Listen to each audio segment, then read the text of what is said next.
नाज़रीन, खबरें ठीक नहीं हैं। एक बड़ी खौफनाक किस्म की सूरत ओवरऑल पाकिस्तान में बन चुकी है। मैं पहले आपको सिर्फ विजुअल्स दिखाना चाह रहा हूँ। ये पाकिस्तान के नाज़रीन दो प्राइम न्यूज़ चैनल्स हैं, 92 न्यूज़ और फिर आप इवन जियो न्यूज़ देखें, आप सिर्फ विजुअल्स देखें। ये ज़ाहिर हम यूट्यूब पर उस तरह से चला नहीं सकते, लेकिन टेलीविजन की स्क्रीन जो हमारे टीवी के ऊपर इस वक्त नजर आ रहा है, ये इंतहाई खौफनाक है कि हमारी सिक्योरिटी कहां तक डिटेरियोरेट कर गई, चीजें कहां तक खौफनाक हो गई हैं। एक तरफ नाज़रीन ये कैडेट कॉलेज वाना है, उसकी फुटेज चल रही है, और दूसरी तरफ नाज़रीन ये G11 कचहरी इस्लामाबाद की थोड़ा सा पीछे से होकर देखें, चूंकि आग वगैरह ये जो भी चीजें होती है नाज़रीन, यूट्यूब इन्हें अलाउ नहीं करता। तो दूसरी तरफ नाज़रीन ये G11 कचहरी यानी इस्लामाबाद का सेंटर, इस्लामाबाद की अहम तरीन जगह, और एक कैडेट कॉलेज वाना। G11 कचहरी में नाज़रीन एक मोटरसाइकिल सवार आता है, गाड़ी से टकराता है, बूम धमाका हो जाता है।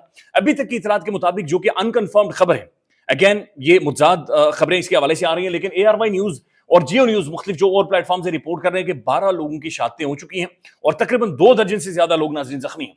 लेकिन परेशान कुल खबर ये वाना वाली खबर, यानी जनूबी वजीरिस्तान के अंदर नाज़रीन वहां पर जो कैडेट कॉलेज है, जिसके अंदर बताया जा रहा है कि 500 कैडेट्स वहां पर मौजूद है। वहां पर 5 नाज़रीन ख्वारिज, भारतीय प्रॉक्सी के लोग, इंडियन प्रॉक्सी के, TTP के लोग नाज़रीन, वो 5 दहशतगर्द बकायदा से गेट तोड़कर घुस गए। 2 दहशतगर्द मारे गए, लेकिन बाकी दहशतगर्द अंदर हैं और उनके खिलाफ अभी भी कार्रवाई जारी है। लाइव अपडेट में आपके सामने रखता हूं कि कचहरी में दाखिले से रोकने पर बमबार ने खुद को धमाके से उड़ा दिया था। कैडेट कॉलेज वाना के अंदर मौजूद 3 ख्वारिजियों के खिलाफ ऑपरेशन अभी भी जारी है। यानी इस वक्त जब ये वीडियो रिकॉर्ड हो रही है, ये 3:07 हुए हैं और अभी भी जारी है। अच्छा, तीनों ख्वारिज का ताल्लुक अफगानिस्तान से है, भारतीय प्रॉक्सी से है, और वो तीनों दहशतगर्द टेलीफोन पर मुसलसल अफगानिस्तान के साथ राब्ते में है। यानी अफगानिस्तान के अंदर से नाज़रीन उन्हें मुसलसल गाइड किया जा रहा है, उन्हें मुसलसल नाज़रीन डायरेक्शन दी जा रही है। फिर नाज़रीन अफगान ख्वारिज ने कैडेट कॉलेज पर बारूद से हमला किया। फिर कैडेट कॉलेज पर हमले के वक्त 525 कैडेट समेत तकरीबन 650 अफराद नाज़रीन कैडेट कॉलेज के अंदर मौजूद। जब ये सारी कार्रवाई हुई है, जब ये सब कुछ हुआ है, सिक्योरिटी फोर्सेज नाज़रीन रेस्क्यू कर रही हैं। कैडेट कॉलेज में मौजूद 3 अफगान ख्वारिज का कॉलेज, उन्हें बहरहाल जो 3 ख्वारिज है नाज़रीन, उनके बारे में रिपोर्ट हो रहा है कि उन्हें एक मखसूस जगह पर घेर लिया गया है, उन्हें कॉर्डन कर लिया गया है, लिहाजा उनके खिलाफ ऑपरेशन जारी है। कैडेट्स की रिहायशी इमारतों से काफी फासले पर इन लोगों को ले जाया गया है। अभी तक तमाम कैडेट्स महफूज हैं। तो ये एक नाज़रीन बहरहाल एक अच्छी खबर है कि अभी तक 3 जो कैडेट्स हैं वो बहरहाल महफूज हैं। लेकिन ये जो सूरत हाल है नाज़रीन, ये ठीक नहीं है। ये विजुअल्स दिखाएं, सिर्फ खाली आप स्क्रीन के जो विजुअल्स नजर आ रहे हैं नाज़रीन, ये बहुत परेशान कुन है, ये बहुत ज्यादा खौफनाक है कि किस तरीके से नाज़रीन हमारे जनूबी वजीरिस्तान हो, यानी खैबर पख्तूनख्वा हो, और उसके बाद हमारा इस्लामाबाद हो, कैपिटल दारुल हुकूमत हो, ये दोनों इस वक्त नाज़रीन धमाकों से, इस तरह की नाज़रीन मुसल्लह कार्रवाइयों से इस वक्त जल रहे हैं, और पूरे पाकिस्तान में एक पैनिक फैला हुआ है। एक बड़ी अजीब गरीब किस्म की सूरत हाल है। ये बात आपने ज़हन में रखनी है कि गुज़श्ता चंद महीनों से हमें कुछ ऐसी वीडियोस नजर आ रही थी, चाहे वो इस्लामाबाद से हों या चाहे पंजाब से हों, जहां पर नाज़रीन ये जो फितना अल ख्वारिज है, भारतीय प्रॉक्सी है नाज़रीन, वो वीडियोस बना रहे थे, अपनी मौजूदगी जाहिर कर रहे थे, बाकायदा से झंडे लगा रहे थे। तो एक प्रेजेंस उनकी नाज़रीन एक लंबे टाइम से नजर आ रही थी, और आज इन्होंने ये कार्रवाई की है। गैर मामूली बात यह है कि कल के दिन, यानी अभी से तकरीबन 18-20 घंटे पहले, भारतीय दारुल हुकूमत दिल्ली में रेड फोर्ट लाल किले के बिल्कुल गेट नंबर 1 के सामने वहां पर टैक्सी फटती है, जो कि रेड जोन है, जो कि भारतीय पार्लियामान से 5 माइल के फासले पर है। और आज इस्लामाबाद रेड जोन में नाज़रीन G11 कचहरी में यह सूरत हाल बनी हुई है। यह गैर मामूली है।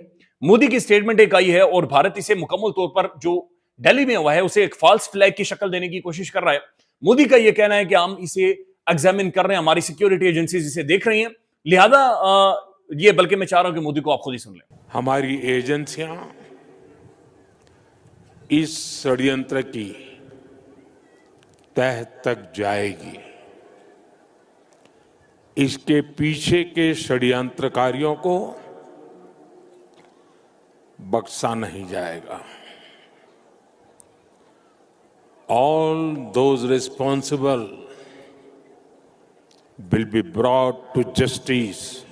पाकिस्तानी फौज के तर्जुमान DGISPR साहब का बहरहाल ये कहना है कि हम इसको इस तरह से जाने नहीं देंगे, और जाहिर है नाज़रीन सिचुएशन सीरियस है। इस्लामाबाद के सेंटर में धमाके हो जाए, वाना में कैडेट्स के ऊपर, हम नाज़रीन ऑलरेडी बहुत ज्यादा जख्मी, हमारे सीने छलनी है, जो कुछ APS में पेशावर में हुआ था। तो बहरहाल आप इसके आप देखेंगे कि इसका रिजल्ट निकलेगा और ये बड़ी खौफनाक सूरत हाल बनेगी। अब नाज़रीन आते हैं मुल्क की जो इंटरनल पॉलिटिकल सूरत हाल है, खासतौर पर 27वीं आईनी तरमीम है नाज़रीन। 27वीं आईनी तरमीम को नाज़रीन सहूलतकारी करने वाले, बल्कि वो आवाजें नाज़रीन जो बहुत हद तक जुल्म को जस्टिफाई करती रही हैं। बहुत सारी ऐसी आवाजें जो तड़ियां लगाती रही, धमकियां लगाती रही हैं।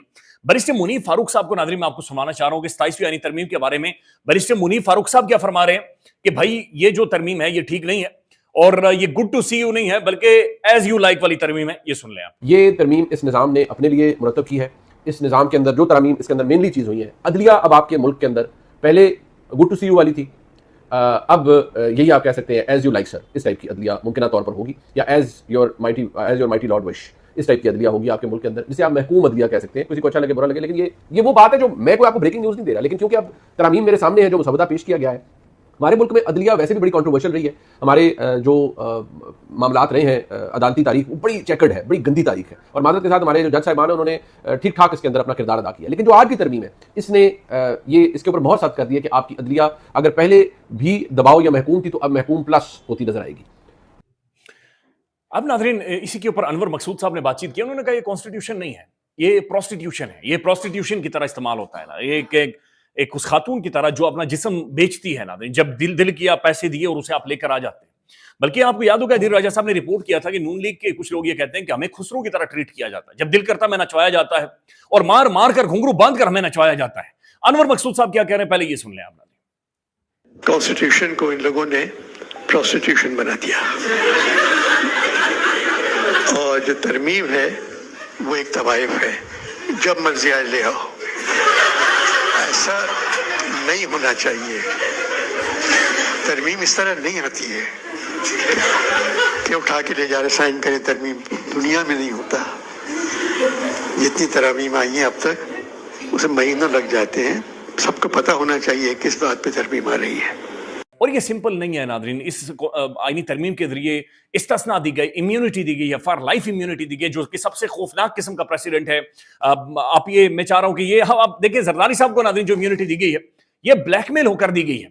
और ये पाकिस्तान के प्राइम टेलीविजन पर आकर नादरीन बैरिस्टर अकील साहब ने इकरार किया है। मैं चाह रहा हूं कि ये मोहम्मद मालिक साहब का और बैरिस्टर अकील साहब का 1 मिनट का पूरा क्लिप सुनवाएं। वो बार बार ये कह रहे हैं कि पीपल्स पार्टी ने ब्लैकमेल किया। उन्होंने कहा जी देखे जी फिर ऐसा ही होता है, हमें वोट चाहिए थे, उन्होंने कहा आप इम्यूनिटी। तो जरदारी साहब नादरीन, टीटी केस, जरदारी साहब करप्शन केसेस नादरीन, उन्हें मुकम्मल तौर पर ब्लैकमेल करके आईनी तरमीम के लिए जाली वोट डालने के लिए नादरीन उस बंदे ने इस पूरे निजाम को, पूरे सिस्टम को, पूरे मुल्क को नादरीन ब्लैकमेल किया है। ये कितनी खौफनाक चीज है, ये आप सुन लें। फेडरल कॉन्स्टिट्यूशन कोर्ट के लिए, ट्रांसफर जजेस के लिए, दीगर जो डिफेंस रीस्ट्रक्चरिंग थी उसके लिए वोट दरकार थे, जो कि नेशनल इंटरेस्ट की चीजें थी। उसमें बिल्कुल ये चीज वाजे सामने आई और उन्होंने कहा कि भी और फिर 248 में वो शेख दली, उस पर जाहिर बात है कि हमने बतौर इत्तेहादी उनका साथ दिया। और ये लाइफ टाइम इस्तिस्ना वाली जो बात है, ये इम्यूनिटी वैसे मेरा एक पर्सनल व्यू है कि एब्सोल्यूट नहीं होनी चाहिए, और जनरली स्पीकिंग इवन एब्सोल्यूट होती भी नहीं है। अब बेशक the well of immunity can always be pierced, as obviously आपको पता है कि दुनिया पूरी में अगर देखें तो इम्यूनिटी का वेल भी पियर्स कर दिया जाता है, वो पर्दा भी पियर्स किया जा सकता है, ऐसी बात नहीं है।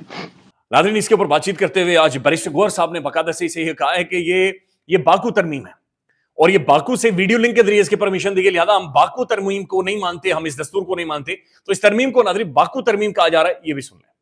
तारीख में पहली मर्तबा, दुनिया की तारीख में पहली मर्तबा एक न्यूक्लियर स्टेट के सरबरा बाहर मुल्क में बैठ के, बाकू में बैठ के वो अप्रूवल करा रहा है। इस तरमीम को हम बाकू तरमीम कहते हैं। इस बाकी तरमीम को, इस बाकू तरमीम को, इस सुबह बेनूर को हम नहीं मानते, आवाम नहीं मानते। और एक और नाज़रीन बड़ी अहम तरीन बात बैरिस्टर गौहर साहब ने की और मैं मुकम्मल इत्तेफाक कर रहा हूं। उन्होंने कहा जब वो आएगा, मर्द अहान आएगा, जब वो असल बंदा आएगा, जो वो कहेगा उसका कहा हुआ लफ्ज़ ही आइन होगा, कॉन्स्टिट्यूशन होगा। जज्बाती थे बैरिस्टर गौहर साहब, ये भी सुन लेना। वो मर्द आहन जब आएगा, वो जो लफ्ज कहेगा वही आइन होगा। आज नाज़रीन सुप्रीम कोर्ट के जस्टिस मोहतरम अतहर अमीन अल्लाह साहब ने निज़ाम के खिलाफ बगावत कर दी है। उन्होंने खत लिखा है जस्टिस यहिया अफरीदी साहब को और उसके अंदर उन्होंने नाज़रीन उनके ज़मीर को झंझोड़ने की कोशिश की है, उन्हें यकीन माने बाजू से पकड़कर धक्के मारे कि भाई देखें इस मुल्क के अंदर क्या हो रहा है। जस्टिस अतहर अमीन अल्लाह ने जस्टिस यहिया अफरीदी को खत लिखकर उनके ज़मीर को झंझोड़ने की कोशिश की है, उनको जगाने की कोशिश की है। अब नाज़रीन सुप्रीम कोर्ट के जो जस्टिस हैं और इस्लामाबाद हाई कोर्ट के साबिक चीफ जस्टिस अतहर अमीन अल्लाह साहब क्या कह रहे हैं, वो कह रहे हैं कि भाईजान ये जो कोर्ट है ये ताकतवरों के साथ खड़ी हो गई है। जुल्फकार अली भुट्टो का अदालती कत्ल सुप्रीम कोर्ट पर धब्बा है। अब इमरान खान के केसेस में शफाफियत नजर नहीं आ रही। सुप्रीम कोर्ट का जज ये कह रहा है कि इमरान खान के केसेस में शफाफियत नजर नहीं आ रही, 190 मिलियन पाउंड केस की समाअत नहीं हो रही। सब जानते हैं कि ऐसा क्यों हो रहा है। इस्लामाबाद हाईकोर्ट जजेस का खत इस सुप्रीम कोर्ट पर बोझ है। इदारे रातों रात नहीं बनते, लेकिन ताकतवर के सामने झुकने से बर्बाद हो जाते हैं। आज सुप्रीम कोर्ट को खत्म किया जा रहा है। इस हवाले से चीफ जस्टिस की जिम्मेदारी बनती है कि वो जुडिशियल कमीशन बुलाएं। पाकिस्तान में अदलिया को तबाह किया जा रहा है, जिसमें एग्जीक्यूटिव की मुदाखलत और उनकी मर्जी शामिल करके अब अदलिया को मुकम्मल तौर पर हुकूमत और ताकतवर लोगों के मातहत किया जा रहा है। नाज़रीन, ये खत लिखा है और ये खत लिखकर सुप्रीम कोर्ट के नाज़रीन एक जज और साबिक chief justice Islamabad high court Athar Minallah साहब ये बता रहे हैं कि आज इमरान खान के साथ जो हो रहा है ये जुल्म हो रहा है, ये ज्यादती हो रही है इमरान खान के साथ। ये आप साकिब बशीर साहब को सुने। नाज़रीन, ख्याल रखिएगा। अल्लाह हाफिज। लेकिन यह है कि उसको एक हवाला के तौर पर लिखा गया है। इसमें वो चीफ जस्टिस जज अफरीदी साहब के नाम ये खत लिखते हैं और तमाम जजेस को इसकी कॉपी भेजी गई है। इसमें वो कहते हैं कि सुप्रीम कोर्ट अक्सर ताकतवरों के साथ खड़ी रही, अवाम के साथ नहीं। और ये भी कहते हैं कि जुल्फिकार अली भुट्टो की अदालती फांसी अदलिया का नाकाबिले माफी जुर्म था। और जब बज़ाहिर उन्होंने जो अदलिया के कंधों पर जो जराइम, आप उनको जराइम कहें या गलतियां कह लें आप उनको, कि जो गलतियां उनके कंधों पर हैं उनको एडमिट किया है कि अदलिया ने कहाँ कैसे क्यों गलतियां की और उनको जब एक्सेप्ट करना चाहिए।